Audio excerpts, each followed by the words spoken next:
ஓம் சாந்தி 16/12/2024 காலை முரளி. ஓம் சாந்தி. பாப் தாதா, மதுவனம். சாராம்சம். இனிய குழந்தைகளே, தூய்மையாகுவதற்கான இக்கல்வி ஏனைய அனைத்து கல்விகளையும் விட இலகுவானதாகும்.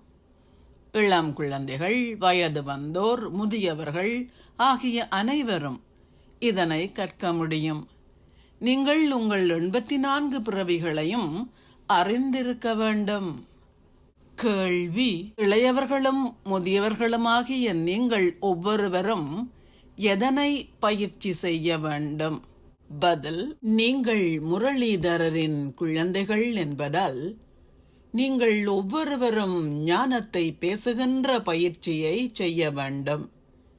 நீங்கள் ஞானத்தை பேசாமல் இருந்தால் உங்களால் ஓர் உயர்ந்த அந்தஸ்தை பெற முடியாது. எவருக்காவது ஞானத்தை கொடுத்து கொண்டே இருங்கள். அப்பொழுது உங்கள் வாய் திறக்கப்படும்.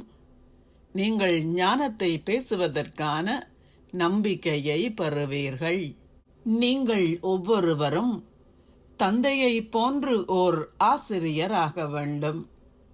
நீங்கள் கற்பதை பிறருக்கும் கற்பிக்க வேண்டும். சிறு குழந்தைகளுக்கும் இக்கல்விக்கான உரிமை உள்ளது. அவர்களும் எல்லையற்ற தந்தையிடம் இருந்து தங்கள் ஆஸ்தியை பெறும் உரிமையை கொண்டிருக்கின்றார்கள். ஓம் சாந்தி. தாரணைக்கான சாராம்சம். 1. ஞானக்கடலான தந்தை தினமும் உங்களுக்கு கற்பிக்கின்ற இந்த எல்லையற்ற கல்வியை கடையுங்கள். நீங்கள் கற்பவற்றை மற்றவர்களுக்கு கற்பிக்க வேண்டும். 2.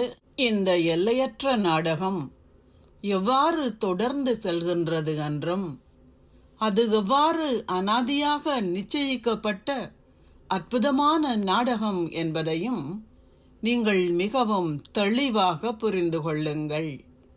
பின்னர் இதன் முக்கியத்துவத்தை பிறருக்கு விளங்கப்படுத்துங்கள். ஆசீர்வாதம். நீங்கள் தூய்மையின் மேன்மையான தாரணையையும் ஒரே ஒரு தர்மத்தின் சம்ஸ்காரங்களையும் கிரகித்து ஒரு சக்தி வாய்ந்த சக்கரவர்த்தி ஆகுவீர்களாக. சுயராஜ்யத்தின் தர்மம், அதாவது தாரணை, தூய்மையாகும். ஒரே தர்மம் என்றால் ஒரே தாரணை என்று அர்த்தம்.